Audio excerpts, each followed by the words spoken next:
ओम शांति। मंच पर आसीन हमारे सभी अति स्नेही, अति प्रबुद्ध, सबके कार्य को सहज करने वाले प्रशासक वृंद, प्रेम दीदी और सभा में उपस्थित प्यारे रूहानी भाइयों और बहनों, आज हम सब चर्चा कर रहे हैं कि प्रशासन जो इतना सेवाधारी वर्ग है, बहन कह रही थी डायरेक्टर, परंतु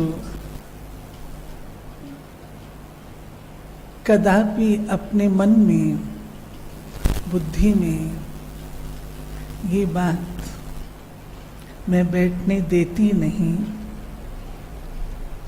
हम सब सेवाधारी हैं और प्रशासक वर्ग समाज का सारा कार्य सहज हो,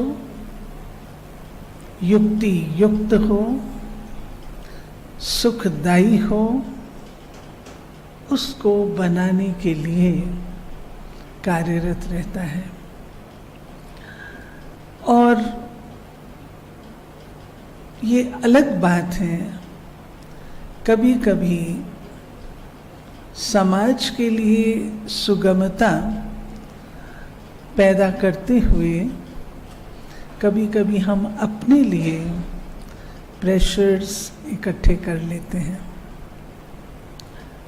परंतु ज्यों-ज्यों जीवन का अनुभव, कार्य का अनुभव बढ़ता जाता है, त्यों-त्यों ये सब छोटे छोटे चैलेंजेस हमें बाएं हाथ का खेल लगना शुरू हो जाते हैं। और मैं समझती हूँ हमारे भाई सिर हिला रहे हैं तो ये ऐसा ही लगता है। निस्संदेह पहले ऐसा होता है, कोई भी छोटी बात होगी तो बहुत बड़ा चैलेंज लगेगा, लेकिन मज़ा भी उसी में है, मज़ा भी चैलेंजेस में है, ठीक है ना। अगर जीवन में चैलेंज ही ना आए, आपका जीवन चुप करके सीधी सीधी लाइन, ग्राफ अगर बनाई जाए, सीधी सीधी लाइन हो, ना आपको देखने में आनंद आएगा, ना आपको वो कार्य करने में आनंद आएगा। मैंने प्रशासकों से सुना है, रूटीन प्रकार का काम है, कुछ थोड़ा दूसरे प्रकार का हो, जहाँ चैलेंजेस हों तो उसमें आनंद आता है, क्योंकि हमें अवसर मिलता है, हमें अवसर मिलता है नई नई बातों को ट्राई करने का। और दूसरा, जो अपने अंदर हमारी गुण और शक्तियाँ होती हैं जो सुषुप्त रूप में हैं, उनको भी तो जागृत होने के लिए कोई अवसर चाहिए। तो जब ये चैलेंजेस आते हैं तो हमारी वो शक्तियाँ, गुण, योग्यताएं जागृत होती हैं। तो कदापि भी प्रशासकों के लिए चैलेंजेस आज की डेट में मैं समझती हूँ होते ही नहीं हैं, राइट। हाँ, कभी कभार ऐसा प्रेशर होता है शासन की ओर से, तब प्रॉब्लम आती है। और उसको भी डील करने का तरीका प्रशासक खूब जानते हैं। इस संदर्भ में मुझे एक याद आ रहा है इंस्टेंस, बहुत वर्ष पहले की बात है, 50 साल पहले। KPS मेनन हमारे देश के डिफेंस सेक्रेटरी हुआ करते थे। तो नेहरू जी आप जानते हैं 2-2:30 बजे तक काम करते थे। उन्होंने फ़ोन कर दिया इनको, मेनन साहब को, फलानी फाइल कहाँ पर है। In the mid of night, रात को उन्होंने फ़ोन किया, फलानी फाइल कहाँ पर है, उसका क्या हुआ। मेनन साहब ने बड़ी धीरज से कहा कि मैं फाइल अपने पलंग के नीचे रख कर के नहीं सोता हूँ, कल सवेरे फाइल आपके टेबल पर 10 बजे मिल जाएगी। साधन है, आप, हमारे राइट्स हैं, प्रशासकों के अपने राइट्स हैं, और प्रशासकों की अपनी रिस्पॉन्सिबिलिटीज़ कैसे वो राइटफुल रीत से निभा सकते हैं, ये उनके पास कला होती है, जिसमें जो मैं अप्रिशिएट करती हूँ और मैं शेयर भी करती हूँ कि कुछ एक चीज़ें आपके अंदर परमात्मा ने भरी हुई हैं, जिस कारण आप इतनी डिफ़िकल्ट सर्कमस्टेंसेस में आप पार उतर आते हैं। एक चीज़ है जिसको कहा जाता है बात को परखना, परिस्थिति को परखना, प्रॉब्लम को आइडेंटिफाई करना। मेरा भाग्य रहा है कि मैं ईश्वरी विश्वविद्यालय के कई सेवा के कार्यों के निमित्त दिल्ली का कोई भी भवन खाली नहीं होगा। उद्योग भवन लीजिए आप, शास्त्री भवन लीजिए, जो भी हैं, सब भवनों में मैं गई और गवर्नमेंट से सेवा अर्थ मिलना होता था। एग्जैक्टली मैं उनको अप्रिशिएट करती थी कि इनके अंदर प्रॉब्लम कहाँ पर है वो आइडेंटिफाई कर सकते थे। मैं एक छोटा सा एग्जाम्पल आपको देती हूँ। ओम शांति रिट्रीट सेंटर, हमारे उसमें एक सड़क जाती थी जो गांव की थी। 32 एकड़ का कैंपस है और उसमें जो सड़क जाती थी वो गांव की थी और हमारे कैंपस को 2 भागों में बांट रही थी। बड़ी डिफिकल्ट पोजीशन थी। आखिर बहनों की संस्था है। मैं चंडीगढ़ आई, जो उस समय थे ऑफिसर, उनसे मिली, सेक्रेटरी से मिली। उन्होंने कहा, सिस्टर, संसार में कहीं भी सरकार की सड़कें चेंज नहीं होती। बड़ी डिफिकल्ट स्टेटमेंट थी, परंतु पार तो उतारना है, क्योंकि बहनों की संस्था है। मैंने दिल ही दिल में कहा, मैंने मन ही मन में कहा, सड़क बदलेगी। तो मेरे साथ बड़े भाई भी थे। आखिर क्योंकि हमने प्रेजेंट भी किया अपने केस को, और मैंने देखा ऑफिसर, एक बार तो उन्होंने ये बात कही, दूसरे एक और ऑफिसर बैठे थे, उन्होंने थोड़ा हमें सहयोग दिया। उन्होंने कहा, अच्छा, आप ये सड़क अगर आप देंगे तो आप सरकार को क्या देंगे? रास्ता बदलेगा, सरकार को आप क्या देंगे? हमने कहा, हम अपनी बाउंड्री के चारों तरफ रास्ता बना के देंगे, पेड़ लगा के देंगे, लाइटें लगा के देंगे, लेकिन कैंपस को 2 भागों में विभाजित होने से बचाइए। एंड इट हैपेंस, ऐसा हुआ। क्यों? मैंने देखा कि बैलेंस रखना जो एक प्रशासकों की कला है, एक तरफ ह्यूमिलिटी, एक तरफ अथॉरिटी, एक तरफ झुकना, एक तरफ अपनी, क्यों? वो हमारे सेवक नहीं है, वो सरकार के हैं और हमारी सेवा पर हैं सिद्धांत और नियमों के अनुसार। मैंने उनसे एक बात कही थी, देखिए भाई साहब, ये बहनों की संस्था है, कल को कुछ ऊपर नीचे हो तो जिम्मेवार कौन?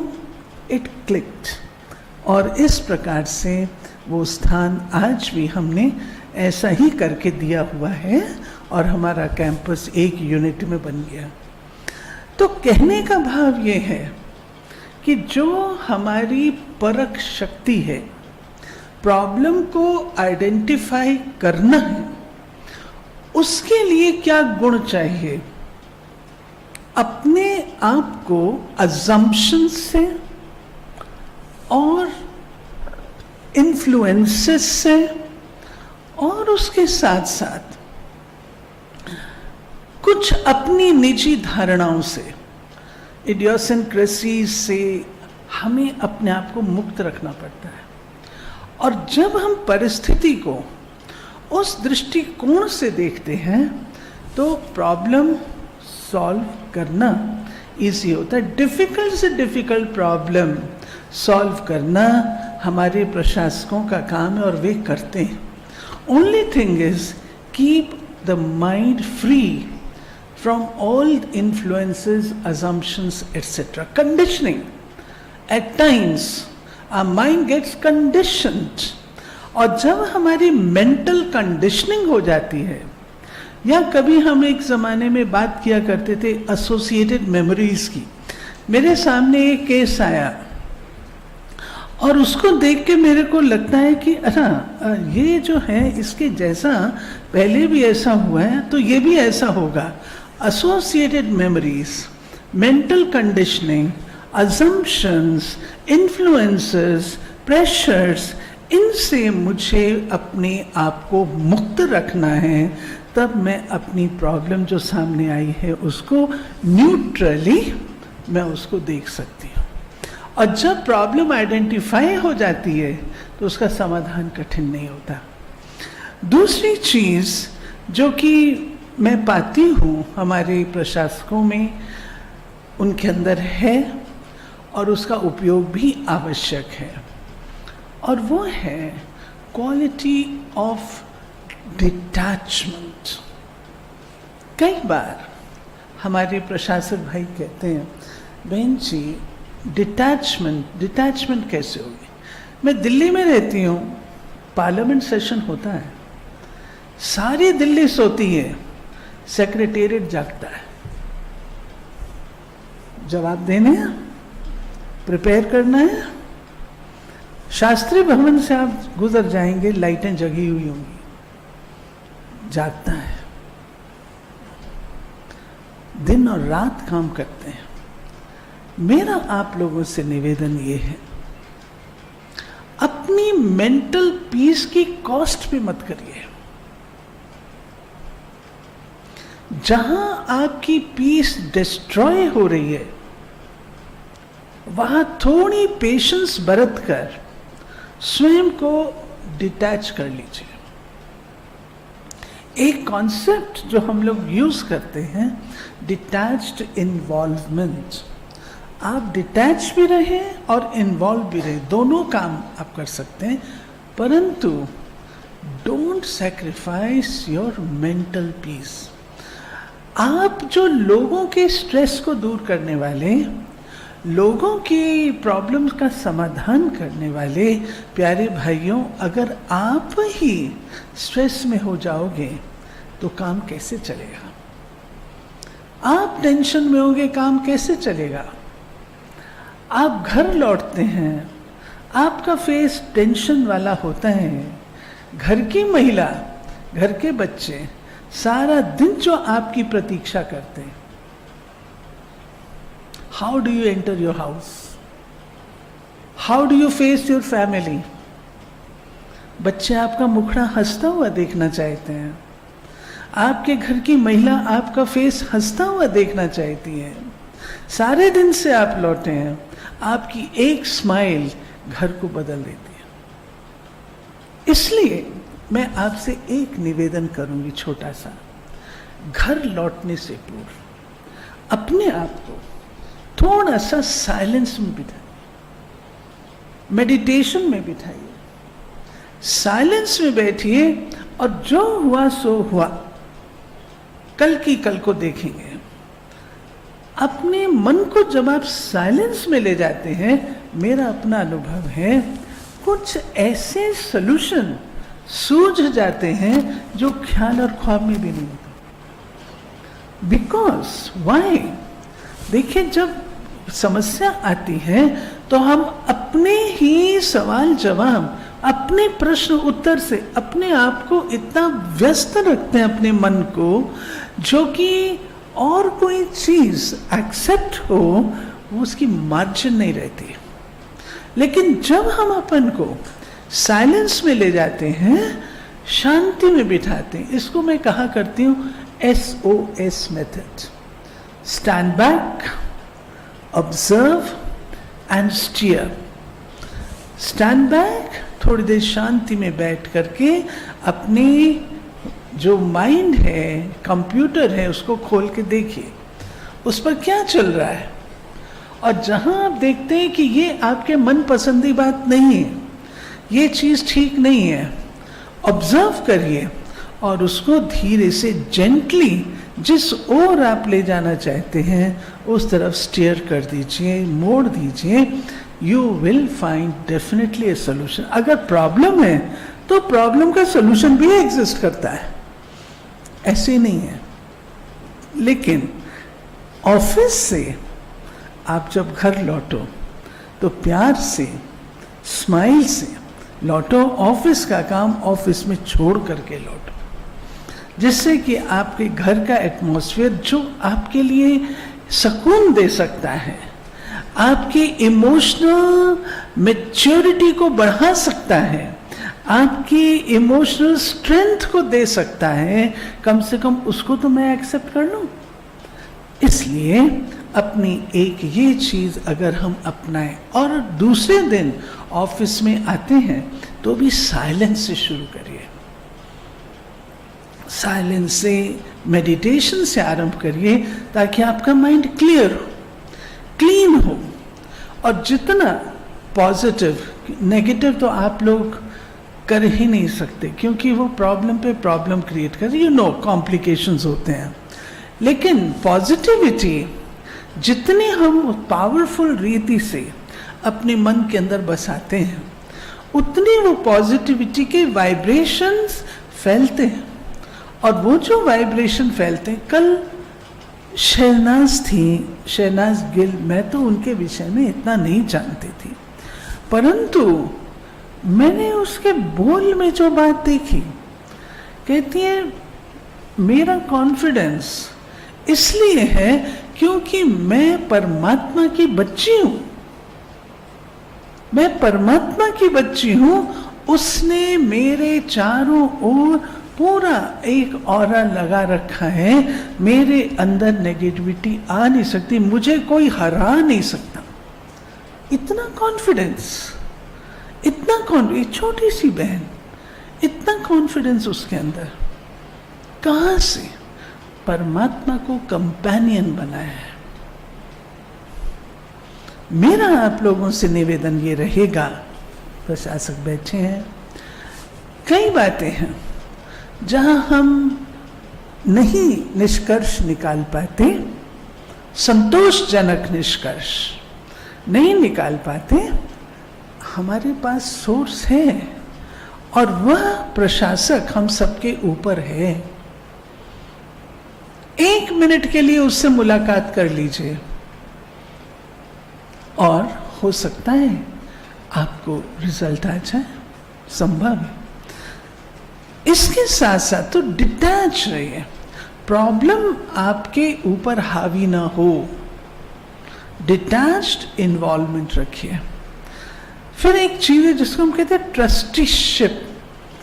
श्रीमद् भगवद गीता में कर्म योग की बात कहते हुए अनासक्त वृत्ति की बात कही गई।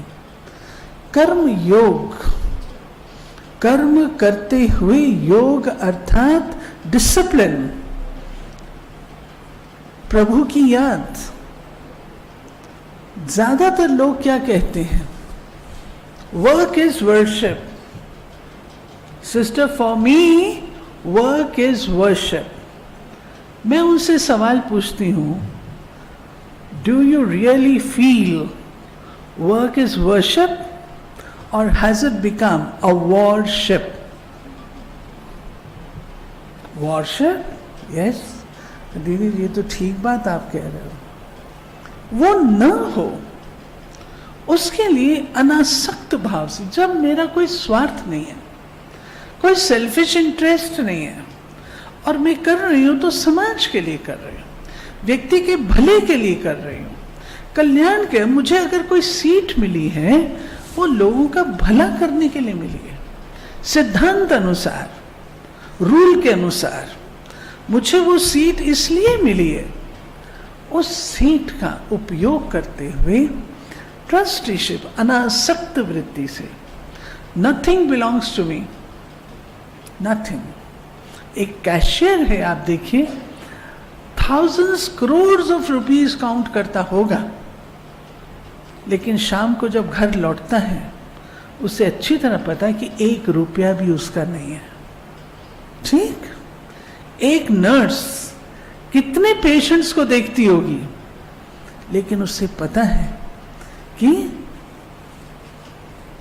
अनासक्त, मेरा कोई इसके साथ रिश्ता नहीं है, अपना काम मुझे करना है। तो अनासक्त वृत्ति रख करके हम रियल कर्म योगी के रूप से अपनी कलम के माध्यम से हम भलाई का काम और अपना कार्य हम सुचारू रूप से बिना टेंशन के कर सकते हैं। साथ ही साथ प्रशासकों से कई बार कहते हैं बॉस सख्त ऑफिसर है, ये ऑफिसर टस से मस नहीं होगा। क्यों टस से मस हो? अगर किसी को सस्पेंड करने की आवश्यकता है, सस्पेंड तो करना ही पड़ेगा, वो माफ तो नहीं कर सकता, रूल्स है, वो अपना तो नहीं चला सकता। हाँ, एक दूसरा पक्ष है जो सभा में आने से पूर्व में कानों में आवाज जा रही थी, कंपैशन।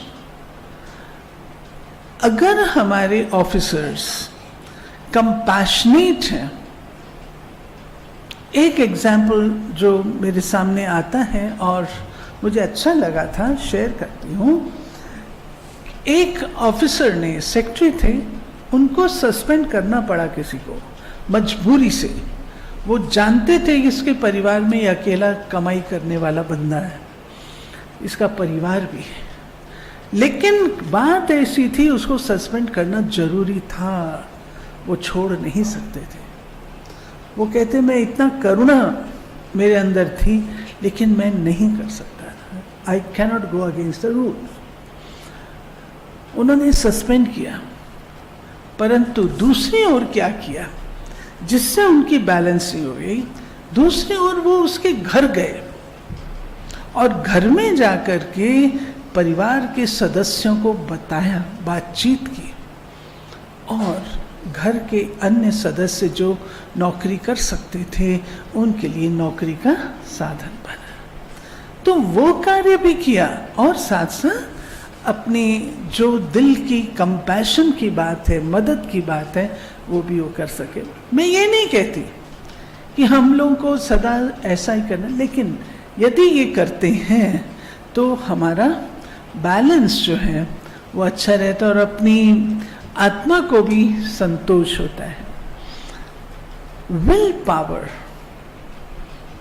सस्टेनेबिलिटी और विल पावर, ट्रूथ ट्रूथ है, ऑनेस्टी ऑनेस्टी है, ट्रांसपेरेंसी ट्रांसपेरेंसी है। वी कैनॉट कॉम्प्रोमाइज, हम कॉम्प्रोमाइज नहीं कर सकते। लेकिन प्यारे भाइयों, जितना हम इन चीज़ों को अपनाते हैं, अनुभव कहता है हम स्ट्रांग विल के बनते हैं। आपको लोग कहेंगे, जब कभी कोई कहता है कि ऑफिसर बहुत सख्त है, बहुत टाइट है, तो मैं पूछती हूँ क्या सख्त है, क्या सख्त है? तो क्या सख्त है माना रूल्स और रेगुलेशंस के हिसाब से काम करता है, तो क्या ये सख्ती हो गई? अगर कोई व्यक्ति रूल्स रेगुलेशन से चले तो क्या वो सख्ती हो गई? नेवर। समाज को सिखाना भी है, समाज सीखता भी है। अगर हम अपनी जो वैल्यूज़, अपनी जो चीज़ है, अगर हम उसको सस्टेन करें और कार्य में लगाएं। मीना साहब बैठे हैं, इनके पास ऐसे कई एग्जाम्पल हैं। आप सरकार के साथ रहे, सरकार में रहे हैं, शासकों के साथ कार्य किया है, ऑफिसर्स के साथ कार्य किया है, अपने छोटों के साथ कार्य किया है, बहुत एग्जाम्पल्स आपके पास। अगर हम अपनी वैल्यूज के ऊपर दृढ़ रहते हैं, हमारा मनोबल बढ़ता है, और आज नहीं तो कल आपको उसका रिजल्ट अवश्य उपलब्ध होता है। रिजल्ट क्या है जिसको मैं सबसे ज्यादा मानती हूँ, वो है क्लियर कॉन्शियंस। अगर हमारी क्लियर कॉन्शियंस है, clear conscience is said to be the softest pillow. नींद नहीं आती, क्यों नींद नहीं आती? क्यों नहीं आती? कुछ तो गड़बड़ है। अगर मेरा सारा जीवन क्लियर है, ट्रांसपेरेंट है, सुख की नींद आप सोएंगे। तो इसलिए अपने मनोबल को बढ़ाने का हमको प्रयास करना, जिसके लिए अपनी वैल्यूज को हम सस्टेन करें। और एक चीज, वी आर नेवर अलोन। आजकल एक स्लोगन प्राय ऑफिसेस में देखने को मिलता है, I am not alone, God is with us. मैं अकेला नहीं हूँ, परमात्मा मेरे साथ। तो हम कभी भी अकेले नहीं हैं। और अच्छाई वाले लोग, अच्छाई कभी अकेले नहीं होती है। अच्छाई के ऊपर अवश्य परमात्मा का आशीर्वाद, लोगों की दुआएं बनी रहती हैं। हाँ, ये बात ज़रूर है कि अच्छाई को कीमत देनी पड़ती है, थोड़ा टॉलरेट करना पड़ता है, थोड़ा पेशेंट रहना पड़ता है, बट अल्टीमेटली सत्यमेव जयते, अल्टीमेटली सच्चाई विन करती है। इन सब चीज़ों के लिए जो हम लोग यहाँ अध्ययन करते हैं, स्पिरिचुअल आउटलुक बनाते हैं, व्यक्ति को फाइल के रूप से नहीं, परंतु फाइल के पीछे क्या है, एक इंसान, ये सब चीज़ें देख सकें, स्पिरिचुअलिटी इसमें बहुत मदद करती है। और स्पिरिचुअलिटी के साथ जो मेडिटेशन है, जिसको हम लोग ऑफिसर्स के लिए सजेस्ट करते हैं, ट्रैफिक कंट्रोल ऑफ थॉट्स।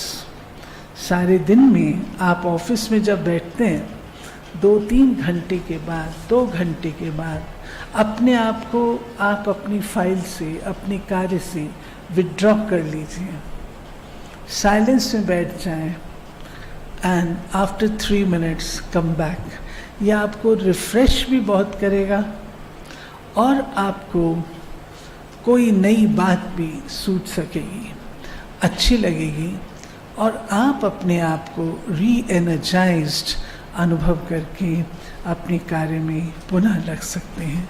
इन शब्दों के साथ आज मोहाली में आप सबके मध्य ये विचार रखते हुए मुझे आनंद भी आया, और मुझे विश्वास है अपनी बहन की जो बात आपको पसंद आई हो, उसको आप अवश्य अपनाएं और उसका नतीजा भी देखें कि क्या होता है। Thank you very much. ओम शांति।